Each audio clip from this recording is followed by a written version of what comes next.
sector farmacéutico es uno de los lobbies más influyentes del mundo. 应对挑战，利益平力破解。 Конечно, должны работать кооперативно, должны... Farmacéuticas tienen demasiado poder. Avecina una gran guerra entre la realidad virtual y la realidad aumentada. Runs on a low sampling rate, which is what creates stereotypes.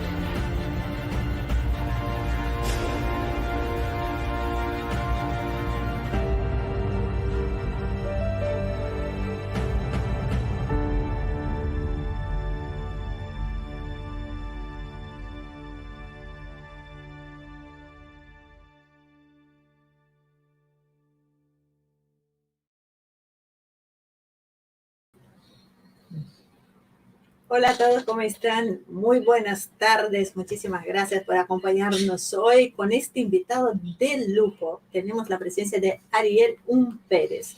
Ni les voy a decir su trayectoria porque apenas, no hace falta siquiera el Open Chat.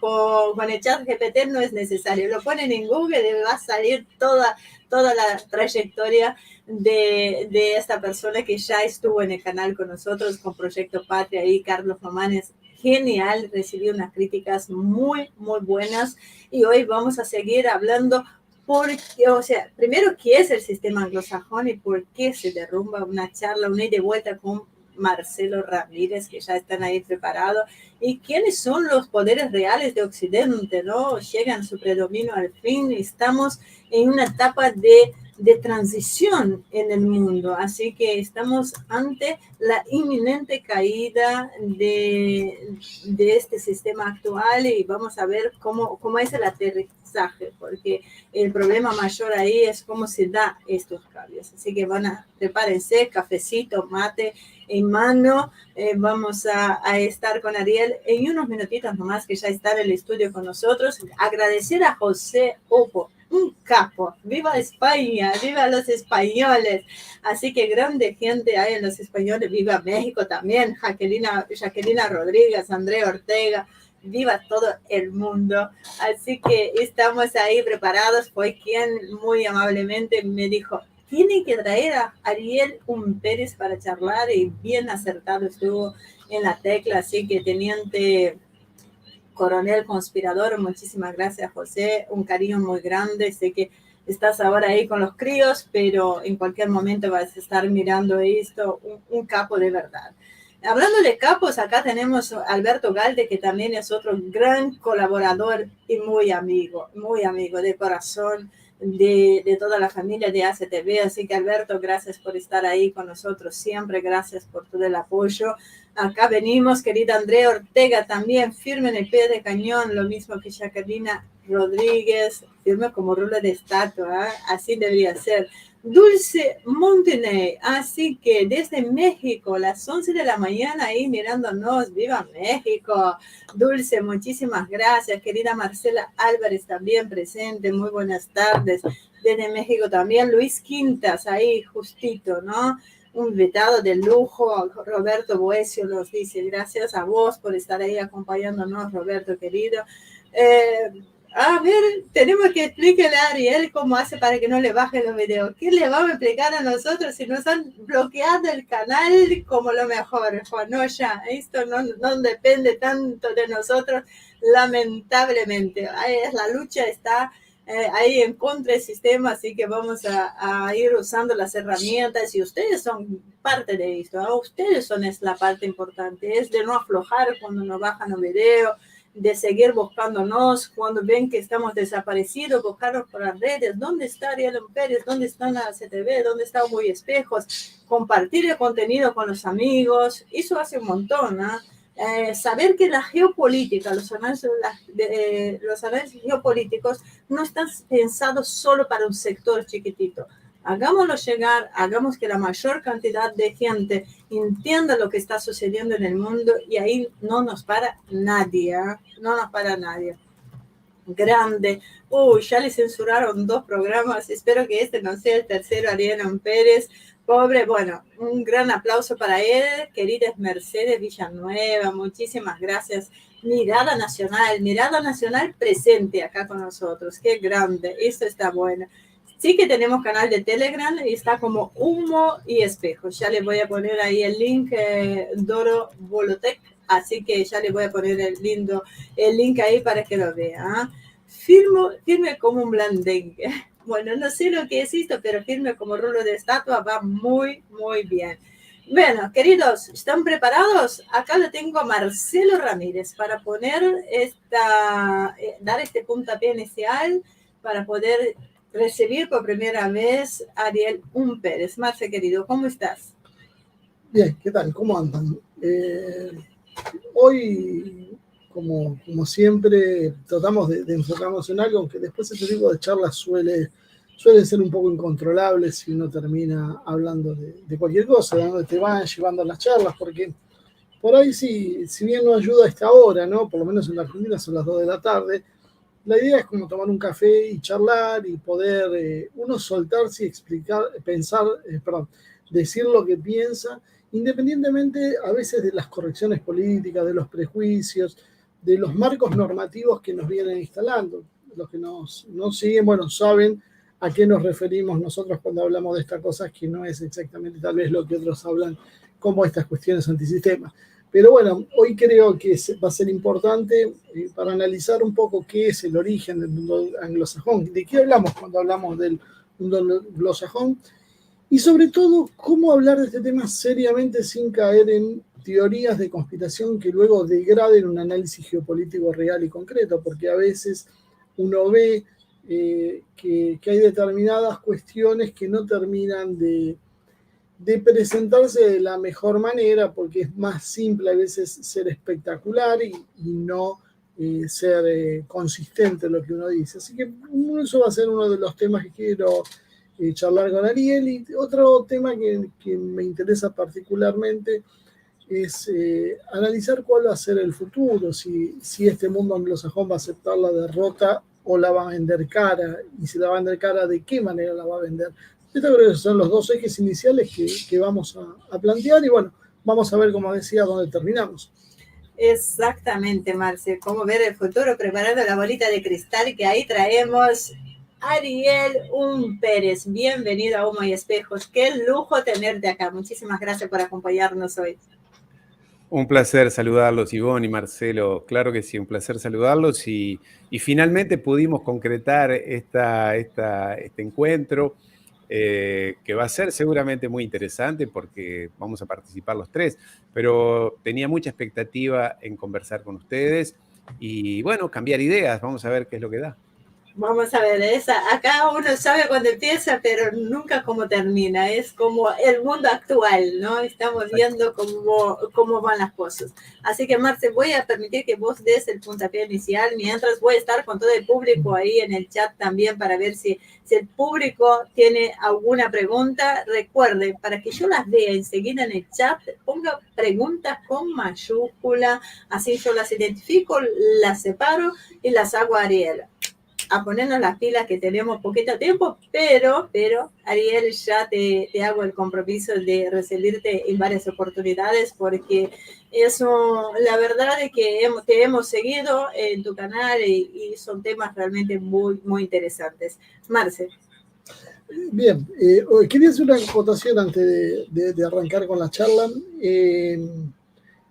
Yo creo que, por lo menos por lo que he podido estar averiguando, lo que hace YouTube es luego de aplicarte la sanción explícita, por ejemplo, como nos pasa a nosotros cada tanto, que te suspende una semana, luego aplica restricciones a la circulación del video, es decir, te muestran menos, no te sugieren, es más difícil encontrarte y mucho menos cruzarte. Entonces, de esa manera, la sanción en realidad continúa. Creo que eso es un poco uno de los problemas que discutíamos la otra vez. Ahora, bueno, Ariel, con respecto a lo que estábamos hablando en la presentación, que imagino que estabas escuchando, quiero que me definas desde tu punto de vista de qué hablamos cuando hablamos del modelo anglosajón. ¿Cuál es la vigencia real que todavía tiene, por ejemplo, la monarquía británica? Porque está quienes dicen que es una rémora del pasado, que no tiene ninguna aplicación real, y otros que dicen, no, sigue girando todavía el Reino Unido y el mundo anglosajón y buena parte del resto del mundo alrededor de esta polémica casa de Windsor en en esta oportunidad? Bueno, en realidad la pregunta tiene muchas variantes, muchas puntas de ingreso, o la que vos decís, Marcelo, sobre la importancia de la Casa Real, de los Windsor, que habría que recordar que es un nombre falso, que ellos se lo pusieron porque en el momento de la Primera Guerra Mundial, ellos son de origen alemán, judío alemán, entonces quedaba mal llamarse con un nombre alemán, hacer referencia a una familia alemana cuando Inglaterra o el Reino Unido estaba en guerra con Alemania. Entonces dijeron, ¿qué nombre nos ponemos? Y ya que estamos en el castillo de Windsor, nos llamamos Windsor. O sea que todo empieza o todo continúa como no digo una mentira, pero digamos algo bastante confuso. Se llaman Windsor, pero no se llaman Windsor.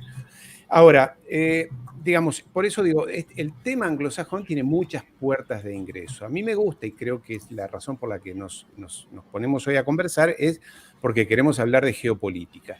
Y cuando uno habla de geopolítica y habla de anglosajones, habla a una cultura.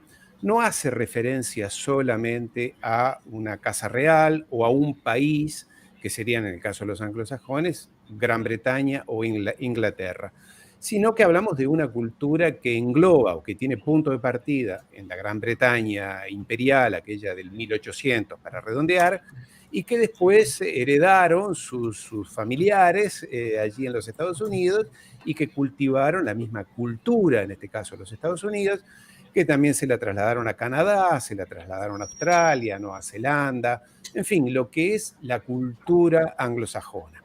Y para hablar de cultura anglosajona hay que remontarse y yo soy historiador, soy economista, pero soy historiador también, y hay que referirse a la historia. ¿Qué ha pasado con esto de la cultura anglosajona? Que estos señores, allá por el 1750, 1780, tenían un pequeño país, que era en el caso de Inglaterra, insisto, un pequeño país, estoy hablando de Inglaterra, no de Gran Bretaña.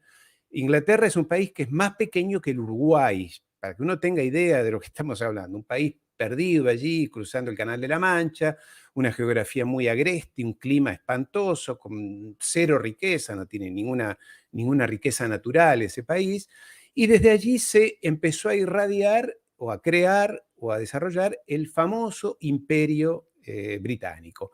1760, 1780, tuvo sus momentos de esplendor alrededor del 1850, fue un imperio que duró, por más que se diga el gran imperio británico, fue un imperio que duró 150 años, desde el 1780 hasta el 1940, pongámosle 180 años.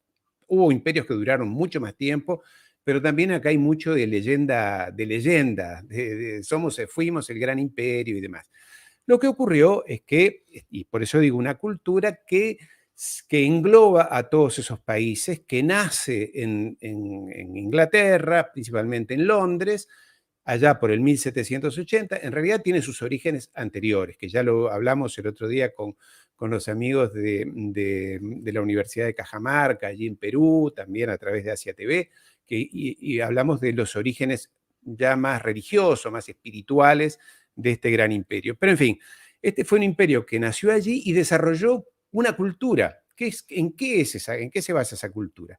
Se basa en la invasión, en la depredación, en el robo, en la extracción de la mayor cantidad de recursos naturales o sociales, culturales de cualquier país, que invaden o que hayan invadido estos británicos. Ellos invadían territorios, ya sea principalmente por medios bélicos, por medio de la guerra, y después utilizaban han utilizado y siguen utilizando una cantidad enorme de otros recursos para someter a los países o regiones dominadas. Empezaron por allá por la India, que la India era en aquel momento, incluía al actual Pakistán y toda la región circundante. Siguieron después con China, después con África.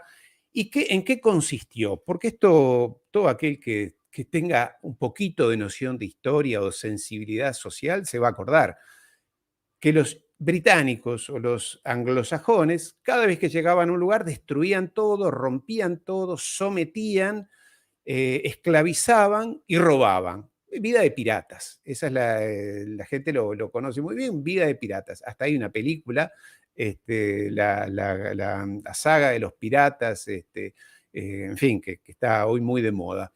Entonces, depredaban, sometían, lo hicieron con la India, como digo, destrozaron toda la industria que había en ese país, toda la cultura que había en ese país, les robaron todo su saber, porque si quieren después hablamos de todo lo que fue la base de la famosa y tan mitológica y mentirosa revolución industrial de Inglaterra, que fue toda una mentira, porque es el resultado del robo.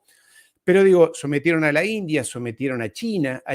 Fueron tan aberrantes lo que hicieron. Por eso estoy hablando de una cultura que diría, una cultura que aplica el mismo manual desde hace 200 años. Cada vez que llega a un territorio que le interesa, a un país que le interesa.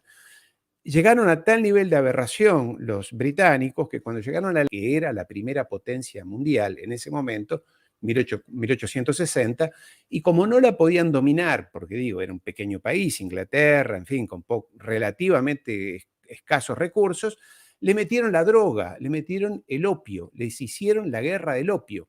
Sacaban el opio de la India y como no podían someter a China porque era demasiado grande, le introdujeron el opio en sus clases dominantes, en su élite, en torno al emperador, a la élite dominante, a lo que era la aristocracia china. ¿Para qué?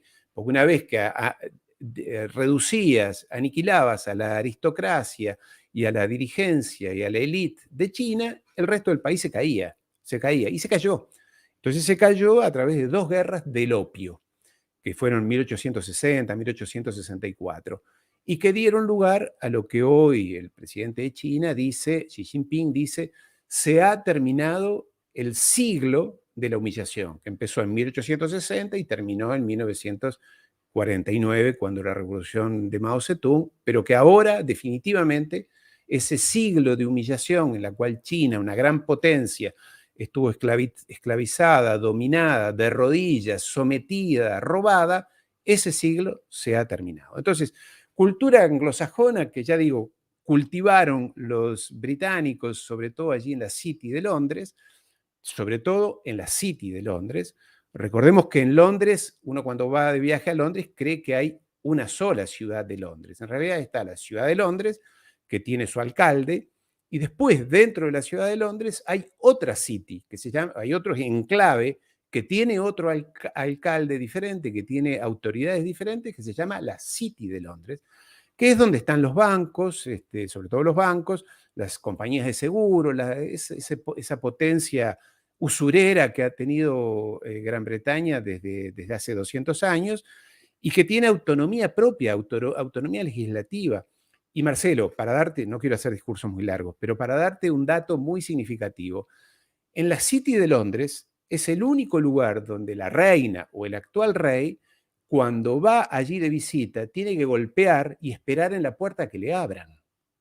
La reina o el rey siempre va y se le abren las puertas y se les ponen las... No, allí tiene que esperar, tiene tanto poder esa City, y lo tiene desde allí, desde el 1240, cuando Juan sin tierra perdió una guerra, en fin, no quiero hacer historia, que me encanta, pero no hacerlo demasiado largo, y allí se estableció un enclave extremadamente poderoso, donde están los bancos, donde están los clubes privados, esos clubes de caballeros que se juntan a tomar whisky y a fumar habanos, que no salen en televisión, que no puede ingresar una cámara de televisión, donde nadie puede decir lo que ve ahí adentro. Son caballeros que en cómodos sillones, charches, hablan del mundo y toman decisiones, porque las decisiones se toman allí, también en Washington, en Virginia, no es solamente, pero allí se toman decisiones. Las decisiones del mundo se toman allí, de la gran city de, como digo, de Londres.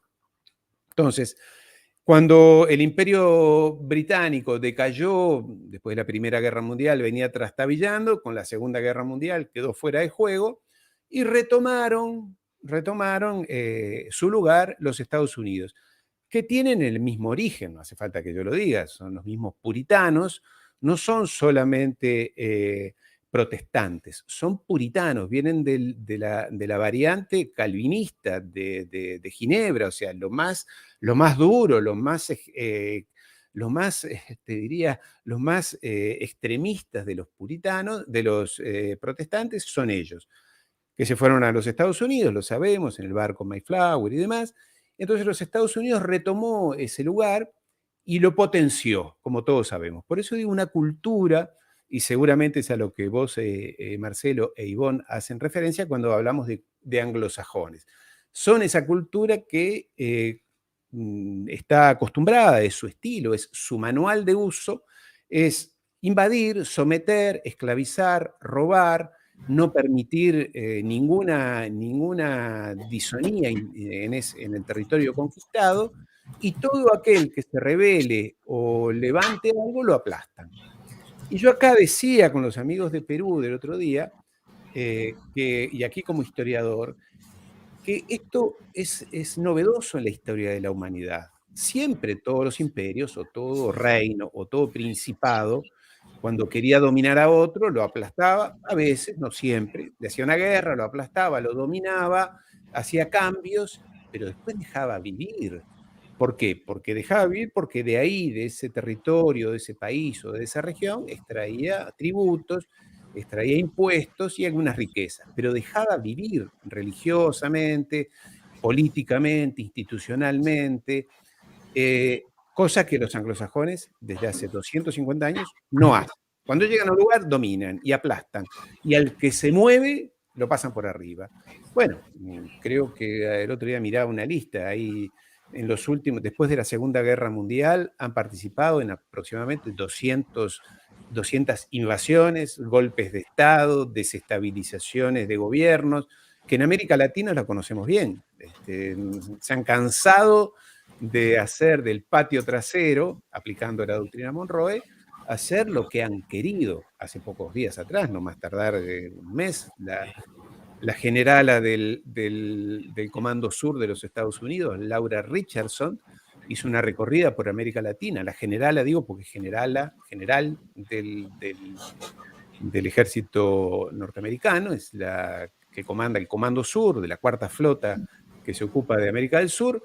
Hizo una recorrida por aquí, se entrevistó con presidentes, con jefes de Estado, con parlamentos, hizo conferencias en parlamentos, en medios de prensa, y casi que levantó el dedito y dijo, cuidadito con hacer acuerdos con China, estamos muy preocupados con China, porque hay mucha chino aquí metido haciendo negocios en América Latina, a nosotros nos interesa el litio, nos interesa el petróleo, nos interesan las tierras fértiles, nos interesa el agua, dijo, el agua potable, el agua, el agua potable o el agua que se puede beber, consumir. Entonces son todos valores y todos recursos naturales que ellos desde allí están mirando con atención. Y ya digo, mandaron a una general. Entonces, esa cultura que, como digo, no siempre fue así en la historia. Es más, esto es una anomalía. Insisto, y doy un ejemplo siempre para que termino esta pequeña introducción. Cuando Napoleón Bonaparte, allá en el 1800, en plena Revolución Francesa, Napoleón, el gran guerrero, el gran batallador, fue a Egipto, porque Egipto era una parte importante del Imperio Otomano, de alguna manera. Cuando fue a Egipto, llegó allí con su ejército, con sus científicos y sus investigadores, y les dijo a la élite de Egipto, les dijo, textuales, los venimos a liberar. Y los egipcios se rieron y le dijeron, ¿liberarnos de qué? ¿De quién? No, de los otomanos, los turcos, que ustedes los tienen sometidos. Y los egipcios le dijeron a Napoleón, pero no, amigo, usted está equivocado, nosotros la pasamos bárbaro con los turcos. Sí, ellos nos dominan, nos controlan, pero nos dejan vivir, hacemos negocios, crecemos, nos va bien, nos dan libertad política, institucional, cultural, religiosa. ¿De qué usted nos está hablando? ¿De quién nos quiere liberar? Bueno, ahí Napoleón le robó medio Egipto, la mitad de las pirámides, y en fin, todo eso se lo llevó, les robó los papiros, les robó los mausoleos y demás, se lo llevó y ahí quedó toda la historia. En fin, pequeña introducción, perdón porque ya ha sido un poco largo. No, está perfecto. Dejaste un montón de cosas para poder ir despuntando, podríamos decir. Pero una que me interesa particularmente es el tema de cómo una islita, como vos decías, no una islita, pero en este caso estaríamos hablando de Inglaterra, o sea, una fracción de una isla logró expandirse, conquistar primero toda la Gran Bretaña, y bueno, no primero, pero bueno, paralelamente toda la Gran Bretaña, y expandirse a lo que fue el Imperio Británico, y a lo que de alguna manera todavía es como una especie de residuo de ese imperio, ¿no? Y me parece entender que solo por la fuerza no se conquista, porque no podría jamás tener la suficiente fuerza para poder conquistar lo que hemos mencionado, como utilizaron el opio con China, es un ejemplo de cómo en realidad lo que se conquista es por las mentes. Y lo que pasa es que los británicos han sido maestros en este aspecto, en lograr dividir, enfrentar, buscar diferencias, agigantar entre vecinos, en las mismas naciones, de alguna manera controlar precisamente a partir de esa posición cultural. ¿Cómo entendés este proceso de control en realidad que utilizan los británicos? ¿Cómo vos lo ves y me lo profundizás un poquito? Lo acabas de decir vos perfectamente, Marcelo, y tomemos el ejemplo de América Latina. Y aquí vamos a ser un poco iconoclastas. En los manuales escolares y en los manuales universitarios también de historia y en la cultura general latinoamericana, está muy impregnada la idea de que América Latina, allá por el 1810, se liberó del yugo español, del terrible yugo español. Y gracias a los libertadores, y una vez más, voy a ser iconoclasta, pero soy historiador y me ocupo de esto, trabajo en estos temas. Entonces, cuando uno mira con atención, en realidad, los libertadores, ya fuera Bolívar, San Martín en Argentina, O'Higgins en Chile, no así Artigas en Uruguay, que es diferente. Lo vamos a sacar a Artigas de esa lista de próceres de la independencia. En realidad, y voy a ser muy rápido, no por consiguiente muy esquemático, en realidad eran agentes ingleses. Eran masones todos, esto está certificado. Eran masones y trabajaban para los ingleses. A conciencia, indirectamente, eran manipulados, todo eso está por verse. En todo caso, ¿qué pasaba allá por el 1800? En ese momento, sobre todo Gran Bretaña, estaba concentrado en la India y China. Tenía en aquel momento 1 millón de soldados allá, 1 millón de soldados. Quiso hacer las invasiones inglesas de Argentina, quiso hacer otras más allá por 1806, que le fueron mal porque el pueblo se rebeló. En realidad se rebeló y luchó contra ellos y frustró esas invasiones inglesas porque también eran pocos los ingleses, porque tenían todas sus energías puestas allá.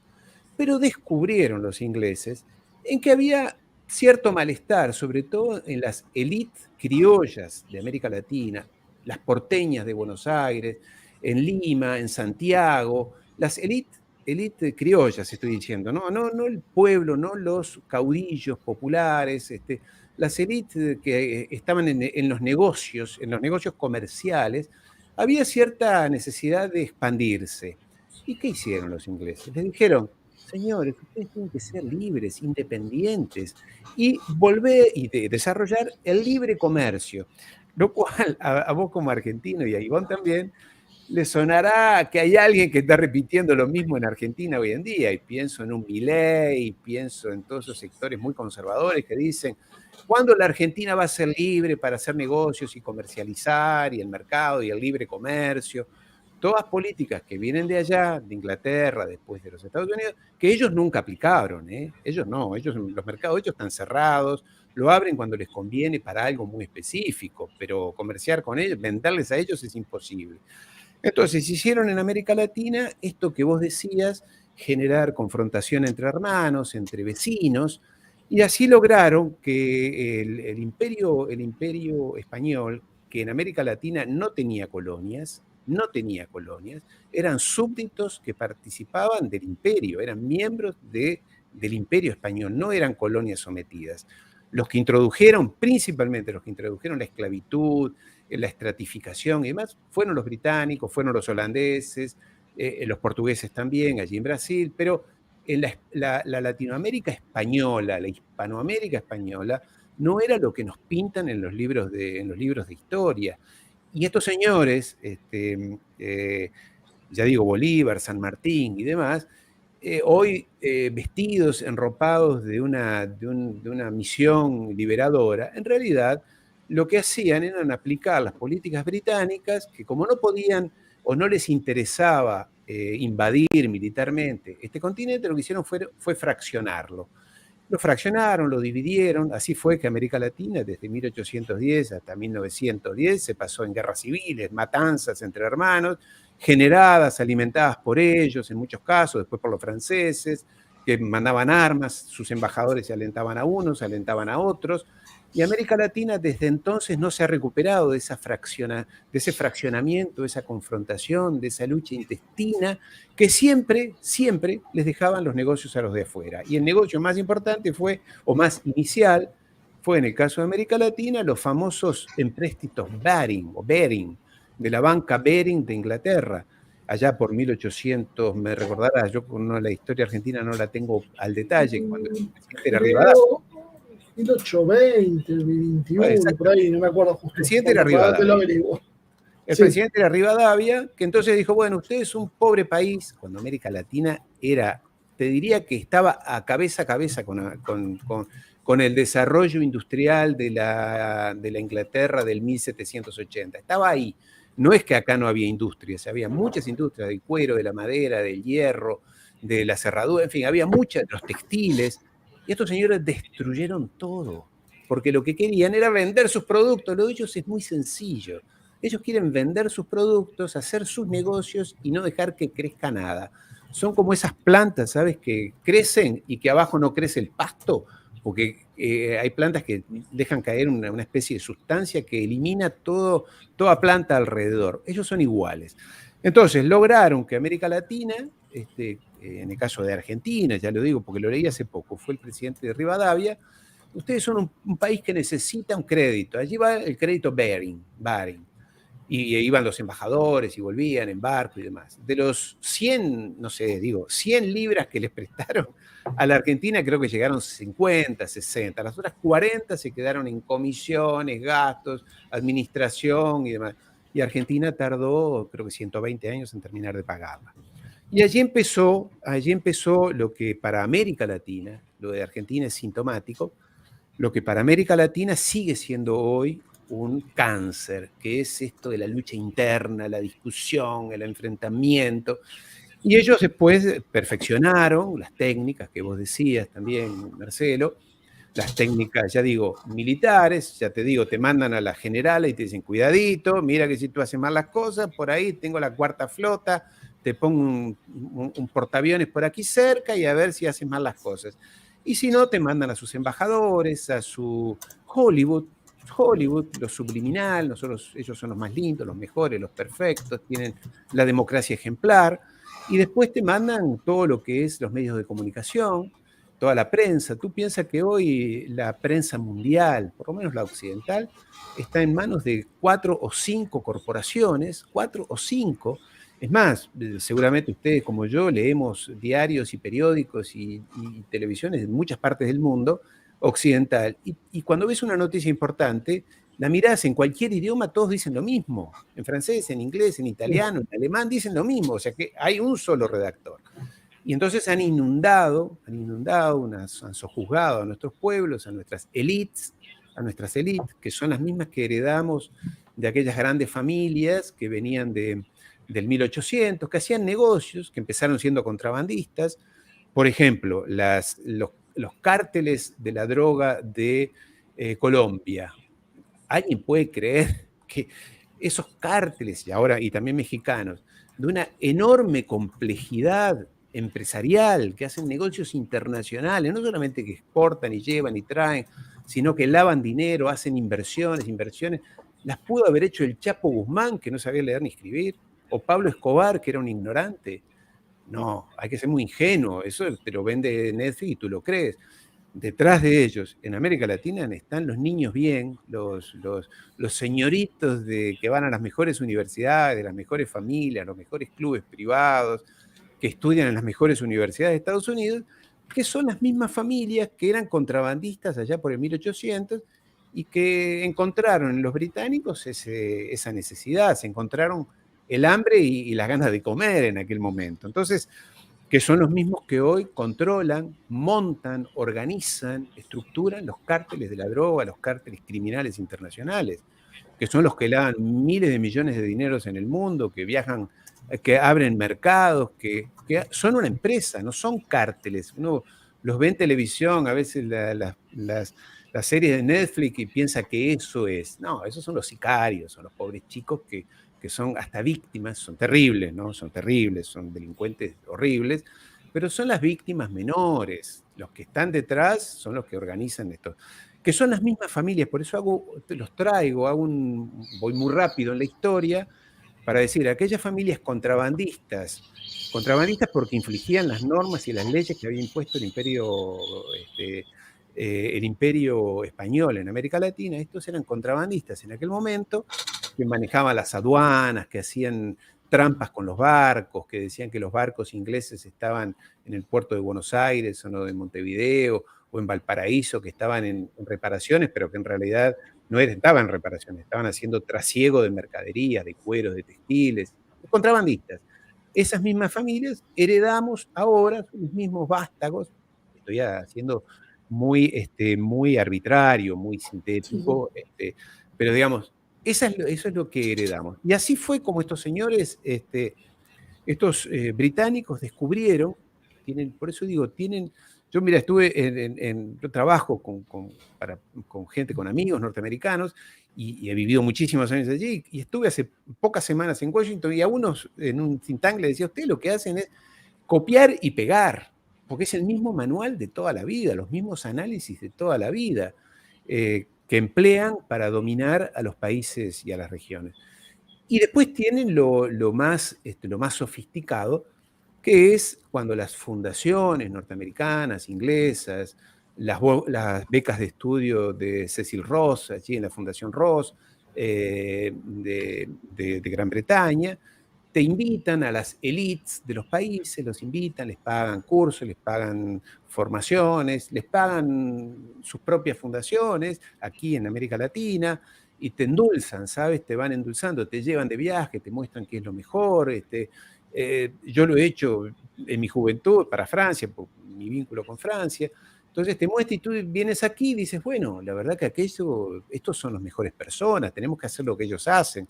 Lo escuché decir, no lo conozco bien a Javier Milei, pero lo escuché decir una barbaridad, más allá de lo de economía, que está atrasado 50 años, pero lo escuché decir que su modelo, su personaje de admiración es Margaret Thatcher.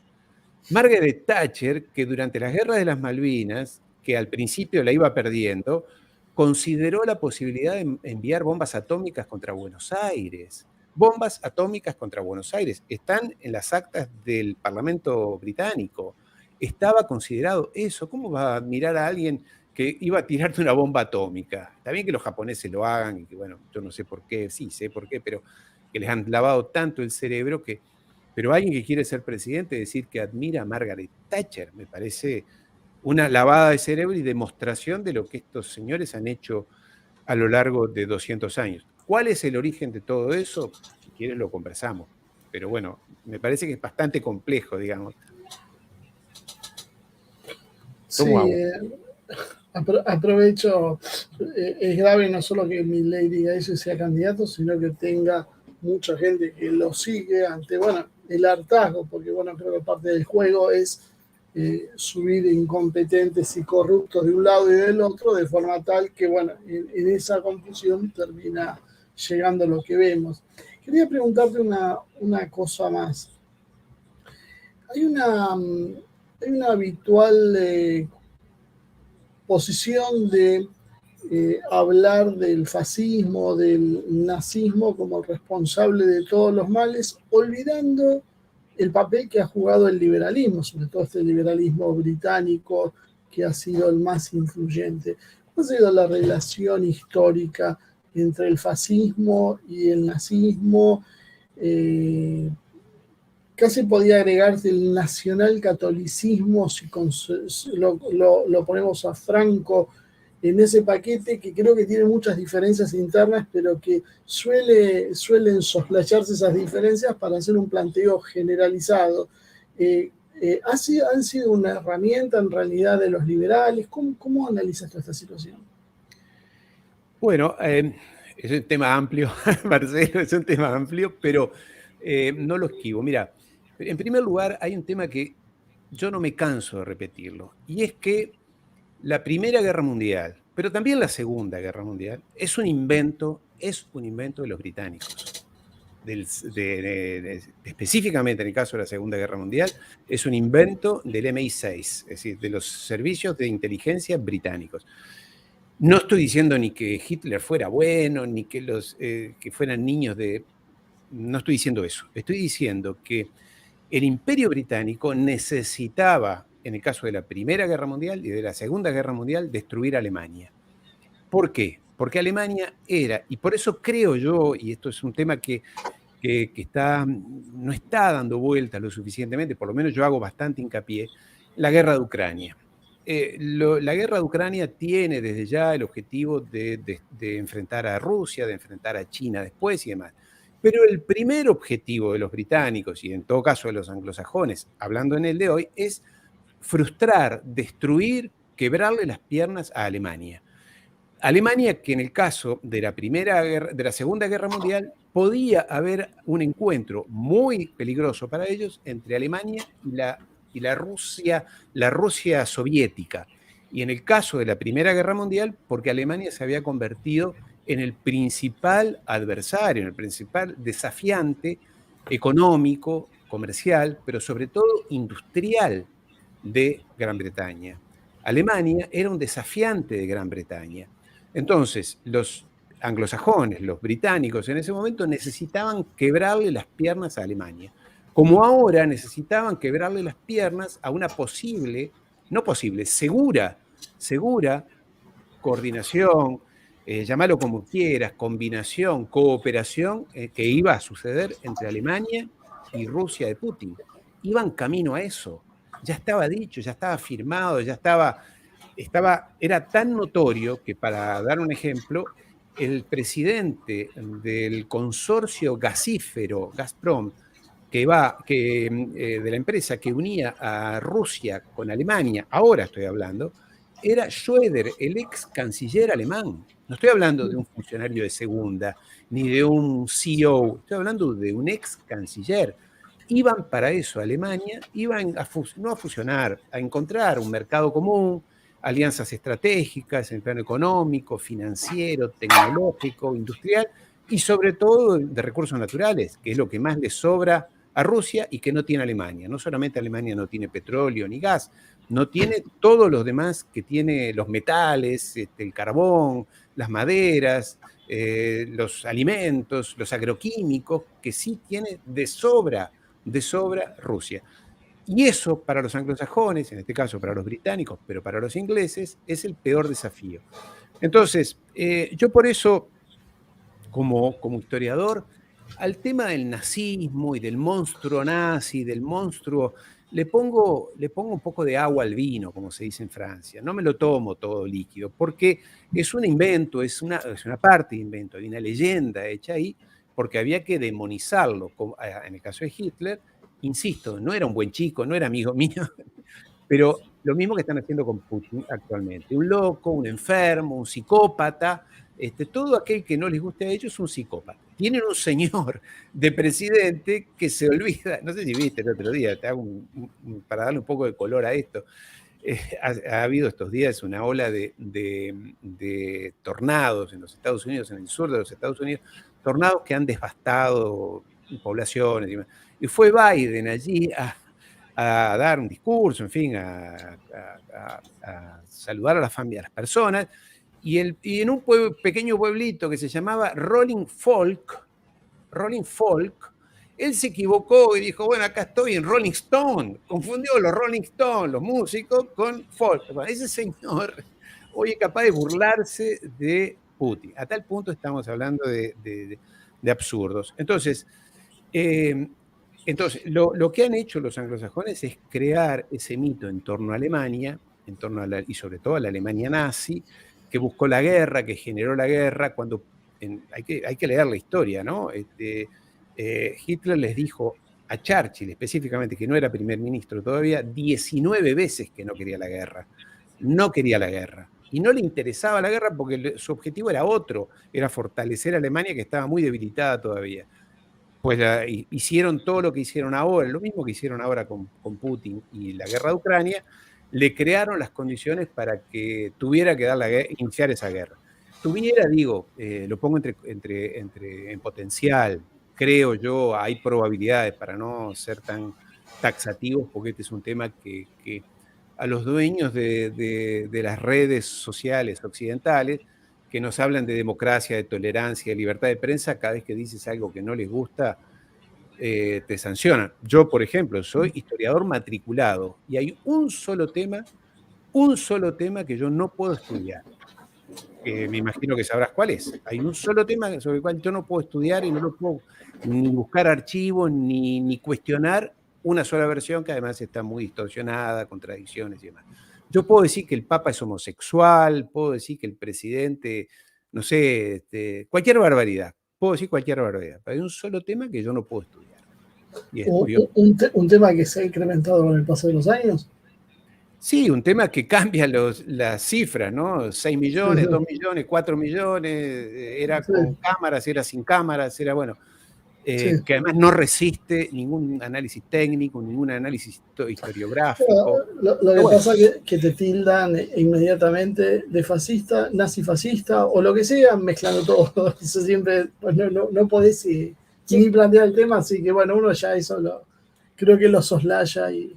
Chicos, mantengamos el canal vigente, por favor, ya, acá están diciendo y tiene toda la razón del mundo, con razón le cierran el canal a Ariel Pérez, ahí dice Alberto Galvez, no me extraña que le cerraran su canal 2 veces, hablan demasiado claro, hablemos claro pero en clave, por favor. No, estamos criticando, entiendan que la versión oficial es la única verdadera. Esto que está diciendo es lo que dicen algunos loquitos que habría que censurar de las redes, ¿no? Exacto. ¿Y el tema de Franco? Bueno, el tema de Franco es todo un tema... que tengo amigos franquistas por acá. Veamos la historia que tenés de Franco para contar. Hay quienes lo matan y hay quienes acá tratamos de ver la realidad. Escuchamos todo. Perdón. Tenemos amigos que se van a enojar con lo de San Martín. Ya te lo voy contando. Y con claro que sí. Así que bueno. Les digo a los amigos que se enojan, me parece bien, porque yo también me enojé, pero sentí que algo, la vida consiste en, en la vida se puede quedar parado en el mismo lugar hasta el día que se muere, y bueno, la vida no cambió, o tratar de ver en qué mundo vive uno, ¿no? Tratar de entender en qué mundo, qué pasa con el mundo. Entonces, lo que les digo a quienes no me crean o les parezca una barbaridad, que estudien, pero no estudien a lo mismo, porque si vas a estudiar a lo mismo, te van a decir lo mismo. En todo caso, investigar otras cosas. Con Franco. Sí, adelante. Antes que vayas con eso, yo creo que el tema a veces, a veces no poner los nombres previos para evitar las discusiones. Pero hay hechos que sí son muy concretos. Hay 2 imperios en pugna, hay una metodología divisoria y destructiva que ejerce uno sobre otro.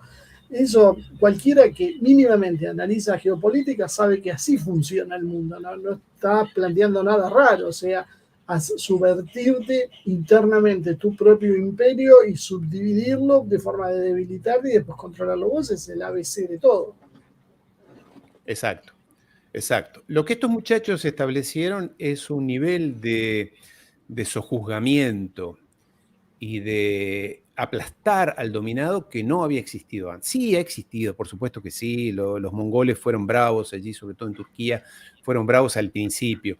Y otros muchísimos ejemplos. Y cualquiera puede decir, bueno, pero tal imperio aplastó y mató y masacró. Sí, pero estos tienen una metodología. No dejan crecer. Recuerden esta imagen, es ese árbol, creo que es un pino, que larga una sustancia y que debajo no crece el pasto. Es algo rarísimo, que quema la tierra alrededor. Estos son así, este es el ejemplo.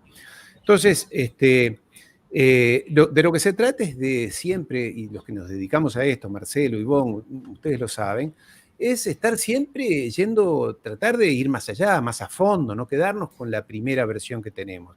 Y si alguien dice algo que llama la atención y parece razonable, por lo menos escucharlo, estudiar, investigar y no denostarlo, no criticarlo, no desecharlo de por sí. A mí me pareció alarmante. Yo tengo una enorme simpatía por el presidente de México, Manuel Andrés López Obrador, que me simpatiza mucho, sobre todo pensando quiénes estaban antes.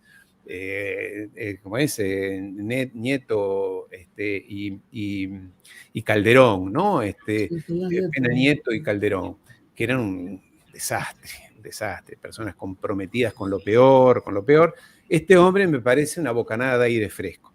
Pero que diga hoy en día que España le tiene que pedir disculpas, que la Iglesia Católica le tiene que pedir disculpas por todo lo que le robaron a México, bueno, me parece que cultiva la ignorancia, porque es desconocer lo que ha pasado en la historia. México era importante antes de la colonización española, pero durante la colonización española fue la ciudad más importante casi que del planeta. El desarrollo que tenía esa ciudad, que tenía ese pueblo, no lo había tenido antes y quizás no lo hubiera tenido si hubieran seguido los mayas, que mataban 70.000 personas por año en sacrificios humanos.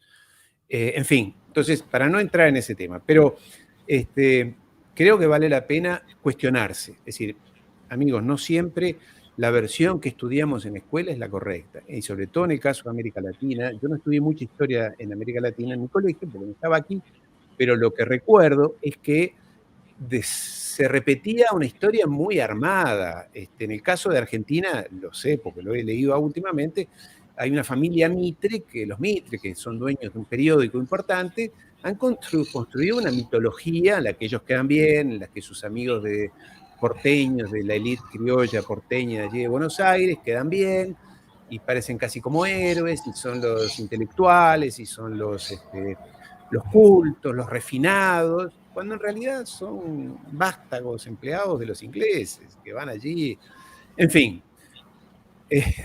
Bueno, con mucha vehemencia, como siempre, y como avanzando, digamos, con los temas para no dar vueltas, ¿no? Sí. Igual creo que el público está muy contento, muy atento, un poco sorprendido, así que haya tanta, o sea, no solo coincidencia de pensamiento, porque a veces uno piensa algo y viene alguien que tiene, ¿viste? Y decís, uy, ese dijo lo mismo de lo que yo pensaba, entonces está buenísimo esto, y además Francisco Uribe, un mexicano adorable que está con nosotros ya hace casi 2 años haciendo El Futuro es Ahora, los martes a las 18 horas acá por Un Espejos, él dijo una frase una vez y quedó pegada, y es la realidad, ¿no? Que tenemos un público muy inteligente. Y la verdad es que nuestro público es muy inteligente, más allá de que no siempre coinciden con nosotros, lo que está buenísimo, porque también nos plantean sus inquietudes, hay una interacción muy importante. Yo doy mucha participación al público porque me gusta saber cómo está llegando nuestro mensaje, ¿no? A diferencia, Ariel, de los grandes medios de comunicación, es que hay un mensaje unidireccional, o sea, te lo da la info, masticarla, tragarla, hacer la digestión, pero es la que te doy. Acá no, acá uno tiene esta oportunidad, y por supuesto yo estoy en una posición muy cómoda, que es escuchar grandes análisis, escuchar a grandes personas con un pensamiento bastante abierto y tener la posibilidad de preguntar. No mucha gente tiene este lujo, y es para nosotros un gusto. Y bueno, ahí Alberto Galde había puesto que el eucalipto es el que nos deja crecer el pasto, así que al toque tenemos ahí que nos buscan toda la información. Entonces, además son grandes productores porque te van ayudando, te tiran algo. Sí. Y te digo más, lo estoy leyendo. Walter Fabián Bernardo dice, lo nombra a Patricio Lons, que justamente allí yo lo escuché una vez, no lo he leído a Patricio Alonso, no lo conozco personalmente, Lo quiero, es más, lo quisiera invitar a mi canal porque lo escuché en una conferencia. Me parece que en Argentina es alguien que está poniendo los temas sobre la mesa. Me parece que está hablando de esto correctamente, Patricio Alonso. Así que, bueno, listo. Contá con Patricio Alonso porque nosotros tenemos una buena relación y contacto, así que ya de paso va a estar contento de participar. A veces tenemos una diferencia sobre la visión sobre China y sobre el comunismo. Creo que hay un sector hispanista que está un poco estereotipado. Nosotros no es que lo defendemos, pero tratamos de poner las cosas en su lugar y entender el conjunto. Claro. Te hago una última pregunta porque bueno, ya me están apurando con el tiempo y la verdad no, me dejó inconcluso esto. Pero vamos a saltar todas las etapas en lo que ya más o menos todos sabemos, que estamos todos de acuerdo, que tiene que ver con, bueno, con esta caída evidente de todo este mundo anglosajón que veníamos viendo, de su sistema de control, del sistema financiero. Todo esto se está desplomando ante nuestros ojos. Ahora, la pregunta es, ¿qué va a hacer este sistema? ¿Va a aceptar la derrota y un mundo donde ya deje de regirlo en forma hegemónica o apelará a una guerra nuclear? Porque cuando uno les conoce los antecedentes maltusionistas, es uno de los temores que yo tengo, que básicamente ellos digan, bueno, esto me viene muy bien para reorganizar el mundo en función de mis necesidades con unos cuantos miles de millones de personas menos. Marcelo, la pregunta simple, la pregunta simple que no voy a esquivar la respuesta porque ya la he dado en un video de mi canal, creo que la semana pasada, porque en esto, como ustedes, tenemos que ser concretos, porque si vamos a hacer vaguedades, ustedes son muy concretos, tanto en los invitados que llevan como cuando los escucho a ustedes. Yo creo que sí, que nos van a llevar a la guerra. Nos van a llevar a la guerra global. Ya estamos en guerra, ¿no? El Papa Francisco lo dijo, ya empezó la Tercera Guerra Mundial, en fin, son todas referencias que son metafóricas, diría yo. Europa está en su propio territorio, hay una guerra, Ucrania forma parte de Europa, Rusia forma parte de Europa, por más que ellos crean que son los bárbaros de aquel lado, por lo menos hasta los Urales, que es la mitad de Rusia, para acá es Europa, y tienen una guerra en su territorio. Ahora, ¿por qué van a hacer esto? Porque, sobre todo los Estados Unidos, están controlados por el Deep State, el Estado profundo, por una camarilla de personas, un grupo de personas que están movidos por un espíritu mesiánico, que son los neoconservadores, evangelistas, sionistas, llamarlos así. Y estoy diciendo, y aquí alguien decía en el chat, que no retuve su nombre, Darvis decía, no son los judíos de Bar, perdona Ivonne que yo lea lo que te corresponde a ti, pero dice, no son los judíos del barrio. Estoy acostumbrada de que me saquen el trabajo, Ariel, así que no te preocupes. Aparte, estás dando justo con estas personas que son muy sensibles, así que estarán súper contentas que le estés leyendo. Y se lo voy a responder, Darvis. Darvis dice, no son los judíos del barrio, sino la élite de los fanáticos multimillonarios bancarios. Exactamente. Cuando uno dice los judíos, es una aberración decir eso.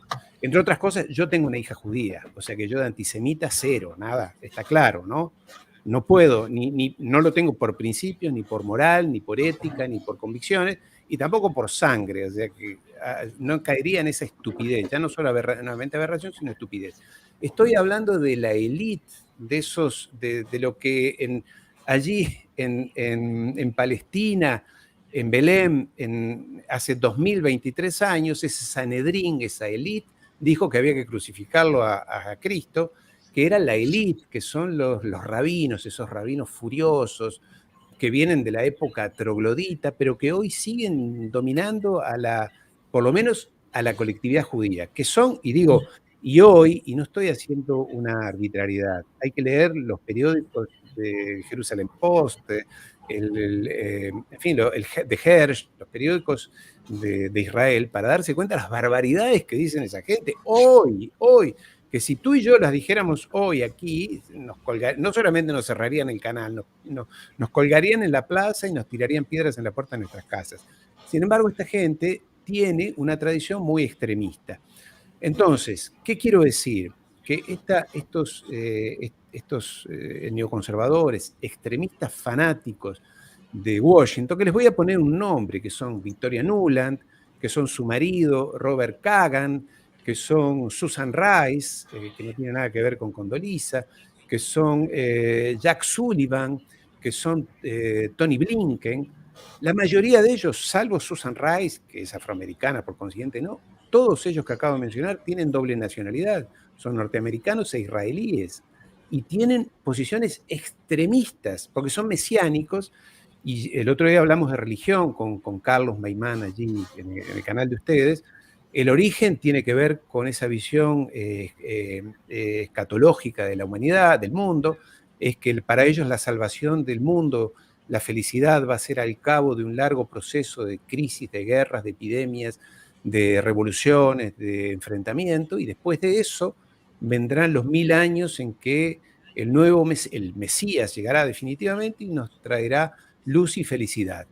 Todo esto, que a mucha gente le parece salido un cuento de ciencia ficción o No, están muy equivocados porque no estudian lo que realmente está pasando. Esta gente está movida por esta ideología, que no es tanto una ideología política, ellos tienen un mandato, un manifiesto, una orden, ellos tienen una misión, que es salvar al mundo de las frustraciones y las catástrofes que hay actualmente, no de las catástrofes, de los pecados actuales, y que los pecados actuales, y esto es lo que diferencia al judaísmo y el cristianismo, para el judaísmo la salvación vendrá al final de los tiempos cuando venga el Mesías, después de haber pasado muchas catástrofes. Para el cristianismo, para los católicos, la salvación se produjo con la llegada de Jesús, que era el Mesías, que se inmoló en la cruz para salvarnos a todos. Domingo de Ramos lo escuchamos casi los que hemos ido a misa, lo escuchamos a los jueves. Yo voy a misa, pero no por interés social, soy ateo completamente.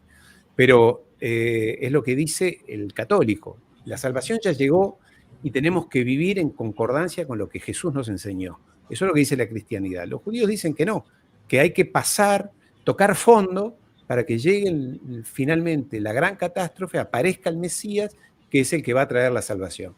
Entonces, esta gente, aunque parezca raro, porque también hay que decir acá, Marcelo e Ivonne, que nos han acostumbrado, así como nos han contado muchas historias, nos han contado los sociólogos, sobre todo los románticos alemanes, empezó con Hegel, después con Max Weber, con Walter Benjamin, con Hannah Arendt y demás, esos románticos alemanes, todos judíos, salvo Hegel, que nos han contado una forma de entender la historia, y es que todo es ideología política. Y no está. Y yo vengo de una formación ideológica muy dura, muy firme, y he tenido que poner en duda eso, porque el mundo no se mueve solamente por ideologías políticas, de derecha, izquierda, marxista, conservadora, no. Se mueve, y sobre todo aquellas personas que están, por eso el otro día, creo que era con Carlos o con alguien más lo decía, la élite del mundo, esa que yo hacía referencia, que está en los salones elegantes de la City de Londres, o juega el golf en los Hamptons de Nueva York, allí al lado de Nueva York, o hace una regata por el Mediterráneo, son élites muy restringidas, que no las ves nunca, no van a Davos. Yo fui 2 veces a Davos, porque era CEO de una empresa. Vamos como dijo una vez Guillermo Moreno en una entrevista, los giles, los que no contamos, los CEOs, los gerentes, los directivos, pero los dueños de verdad, eso que Darvis dice, los fanáticos multimillonarios de los bancos.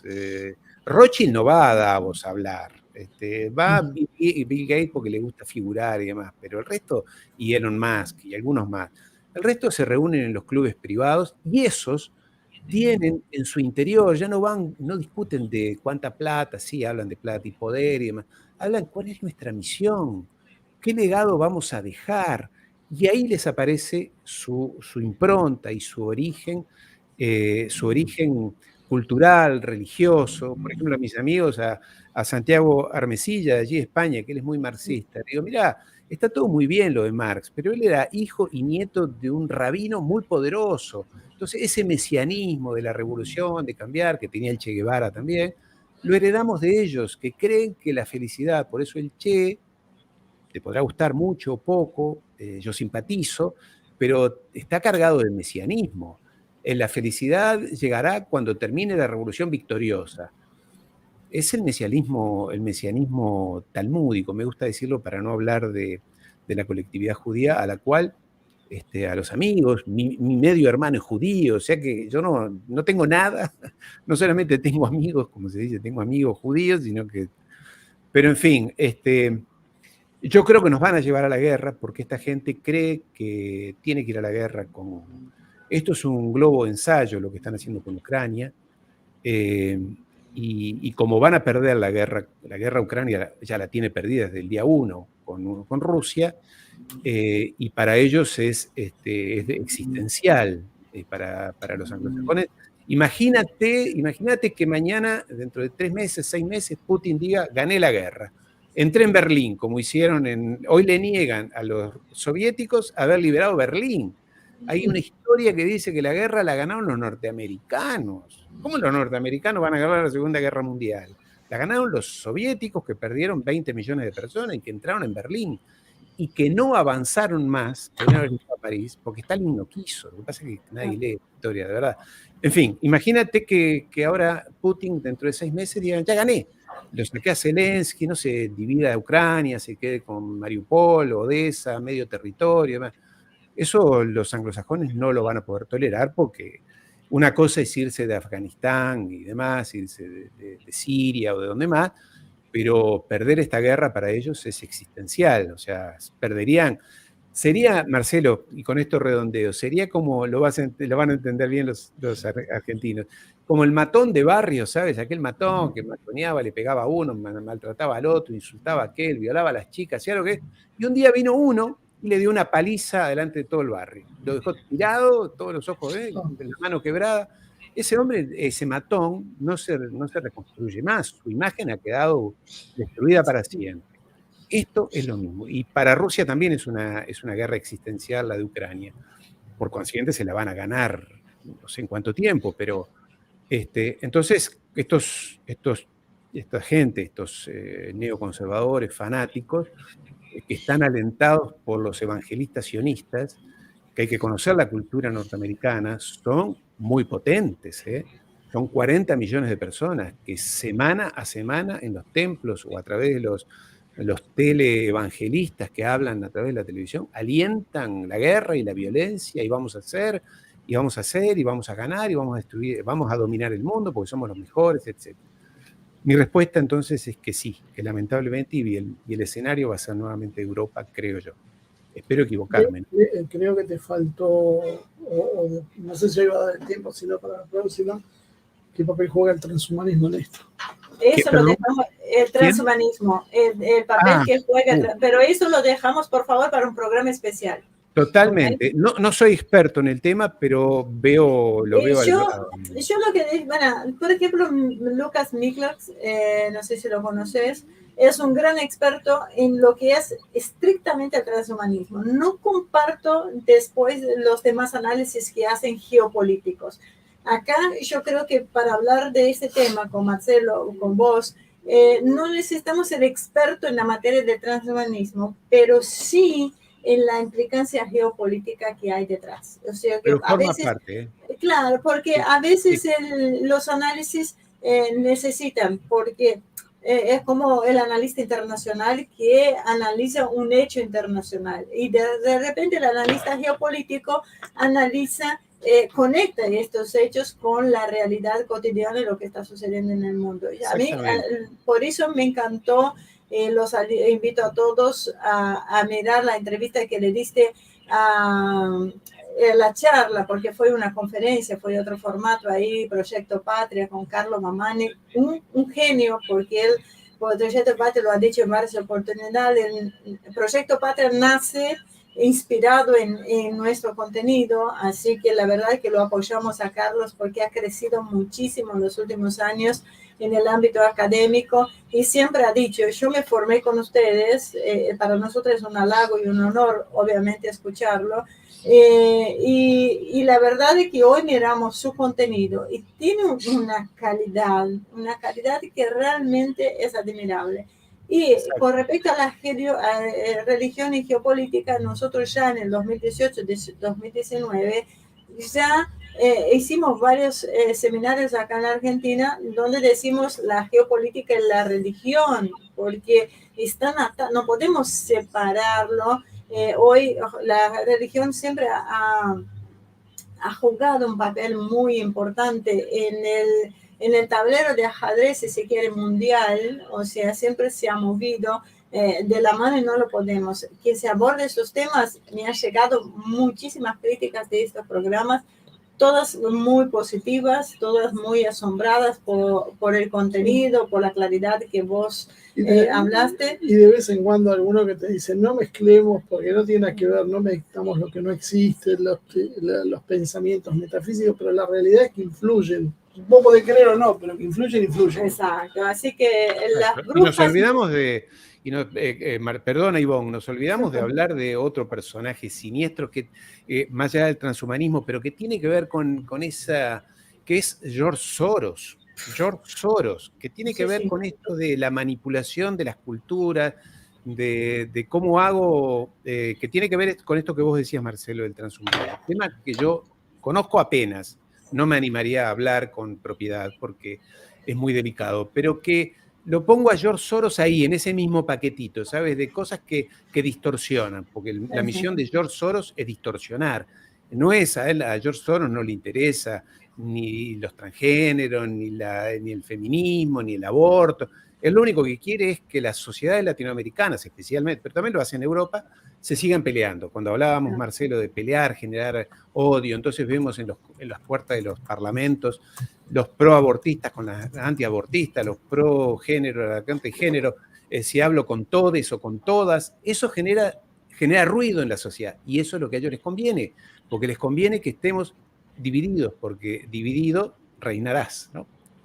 Bueno, de hecho, perdón, de hecho, ese tema de que nosotros somos, con respecto, pusimos la camiseta, yo me puse como mujer la camiseta en contra de esta ideología de género, porque siempre he dicho que hacen un daño tremendo a las familias, a las mujeres, a la sociedad y a los estados, porque a los niños. Eso lo que estas ideas vino a destruir absolutamente los estados. ¿Cómo destruyen los estados? Dividiendo las sociedades, dividiendo las sociedades, generando este odio o esta supremacía de la mujer con el hombre, de esta competencia, de esta desmedida, de este cambio de roles, llegando al punto de desplazar a las mujeres de su propio lugar.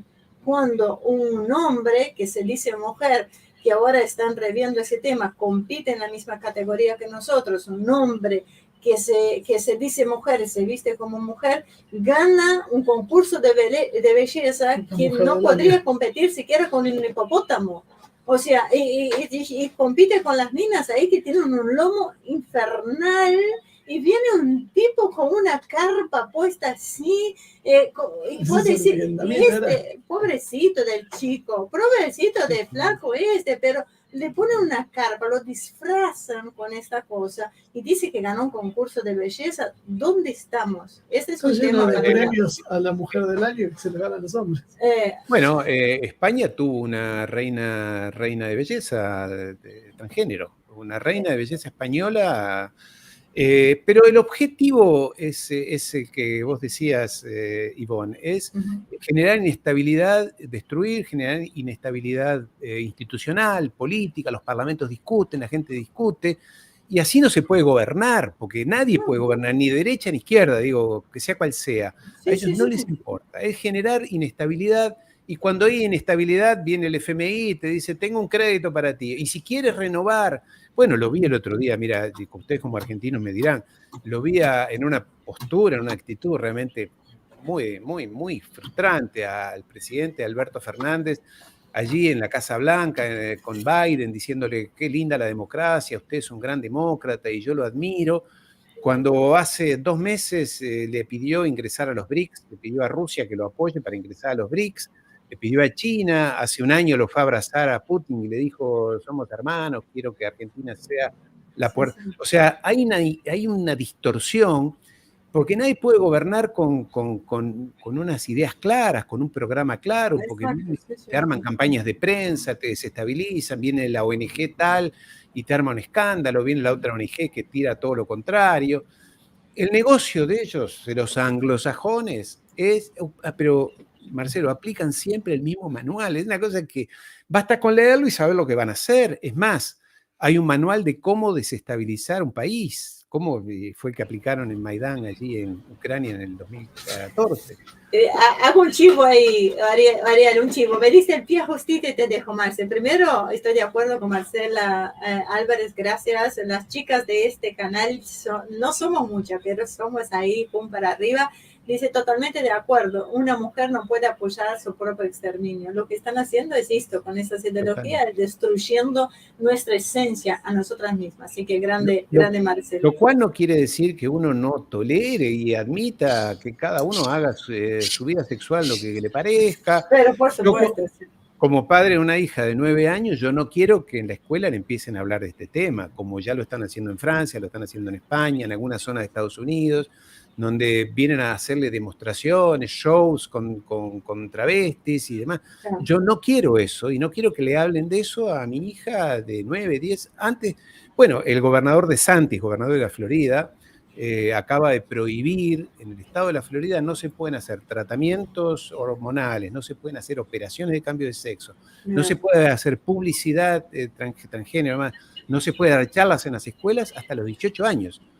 Un joven, después de los 18 años, puede hacer con su cuerpo lo que quiera, pero no como se pasa en España, ya en varias partes de Europa, gracias a Soros y toda esa parafernalia, que lo que quiere es destruir la cristiandad.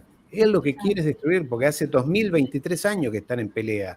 Lo pusieron en la cruz y ahora no les alcanza, como el catolicismo avanzó mucho. Hace 2023 años que están obsesionados, a tal punto que escribieron el Talmud, que no era de ellos antes. No era Marcelo, dame tiempo para la pregunta, por favor. Perdón. No, por favor. No, solo iba a pasar, me quedó colgadísimo el comentario, pero hay un tema que creo que hay que tener en cuenta en general. Nosotros como simples mortales pensamos de una manera, pero hay gente que no tiene nuestros problemas. Hay gente que no sabe que es un problema por no llegar a fin de mes o que sea un condicionante al dinero para poder hacer algo. Entonces ahí surgió otra forma de pensar. Este pensamiento mesiánico que vos mencionabas y todo, surge porque también, entre otras cosas, más allá de la historia y de la genealogía y demás, también se mueven a otro nivel, y que yo creo que muchas veces a la gente común le cuesta entender. Cuando vos le decís, bueno, tienen un proyecto, con lo que vos venías explicando, te dicen, no, pero con eso van a perder plata. Pero es que esta gente está más allá de la plata. La plata es un medio para hacer otras cosas, no es un fin en sí mismo. Cuando para la mayoría de la sociedad la plata es lo que te condiciona tu forma de vivir. O sea, hay una estructura de pensamiento que creo que no se tiende a entender, porque en general el común de la gente lo que hace es proyectar. Entonces dice, bueno, ¿qué es lo que haría yo? ¿Qué es lo que haría mi vecino? ¿Qué es lo que haría mi hermano en esta posición? Y entonces, claro, las conclusiones son siempre raras, porque esta gente piensa de otra manera, porque tiene otros problemas, tiene otra historia, tiene otras ambiciones. Creo que es un tema que hay que tener en cuenta cuando uno hace estos análisis globales para poder entender por qué pasan las cosas que pasan. Adrián, permíteme hacerte 2 preguntas, por favor, de mi gente. De mi gente. Así que Edgardo Esturba pregunta, miembro del canal, así que gracias, Edgardo. ¿Qué hay de la función de Uruguay como base de operaciones del poder británico en el Río de la Plata? Bueno, yo no sé mucho, sinceramente no quiero opinar taxativamente, pero Uruguay es un país que siempre se siente un poquito diferente, porque tiene condiciones para ser diferentes, más pequeño, es más gobernable, tiene una élite más, por eso decía, el Artigas no es el mismo, que no asociaba a Artigas al resto de los próceres, era diferente. Es más, Artigas lo he leído hace poco tiempo atrás, que cuando él se retira al Paraguay, se autoexilia en el Paraguay, después cuando viene lo de la independencia le ofrecen regresar y dice, yo a eso que es un país no quiero regresar, porque él nunca soñó con la división entre Uruguay separado de lo que es Argentina o las Provincias Unidas, que es un invento británico. Hay un señor que se llama Lord Ponsonby, que era un lord británico, que fue el que inventó, les dijo a los brasileros y a los porteños, ustedes tendrían que tener un enclave en el medio, así no se pelean tanto. Entonces inventó el Uruguay. ¿Por qué? Porque Montevideo era un puerto, es un puerto natural mucho mejor que el de Buenos Aires. Y era una forma de tener una cabeza de playa en la región. Los británicos nunca iban a someter ni a Brasil ni a Argentina, entonces les convenía tener un enclave en el medio. Curiosamente, Lord Ponsonby es el mismo que inventó a Bélgica. Bélgica es un invento británico, que en realidad eran las Provincias Unidas también del antiguo imperio español allí, que estaban junto con Holanda y esa región. Y dijo también, aquí tiene que haber un enclave intermedio, así ustedes no se pelean, los franceses y los holandeses, que en ese momento eran no recuerdo cómo llamarlos, para que entre franceses y holandeses no se peleen, tendría que haber un territorio neutral en el medio. Inventó Bélgica. Magnífico el puerto para meter sus productos en Europa. Entonces, Uruguay un poco ofició de eso, y yo tengo entendido por amigos que tengo allí en Uruguay que me dicen que el actual gobierno uruguayo, un gobierno de derecha, muy pro sajón, muy pro Estados Unidos, simpatiza mucho con eso. Se ha convertido un poco en la piedra del zapato del Mercosur. El presidente, este chico que llegó porque es el hijo de alguien, no por mérito personal, de un expresidente de la calle Pou, llegó a presidente por eso. Él siempre es la espina discordante en el Mercosur, que se pelea con Alberto Fernández, ahora con Lula, no quiere que ingresen ni Bolivia ni Venezuela al Mercosur. Él y bueno, en la época de las Malvinas tengo entendido que Uruguay no se comportó, no fue como Chile, pero tampoco fue como Perú, que envió aviones y quería enviar soldados a favor de Argentina, ¿no? Estuvo ahí, entonces, pero bueno, el Uruguay sí, es un país que incluso el gobierno de izquierda del Frente Amplio, Pepe Mujica, más allá de todos sus discursos, él mira con...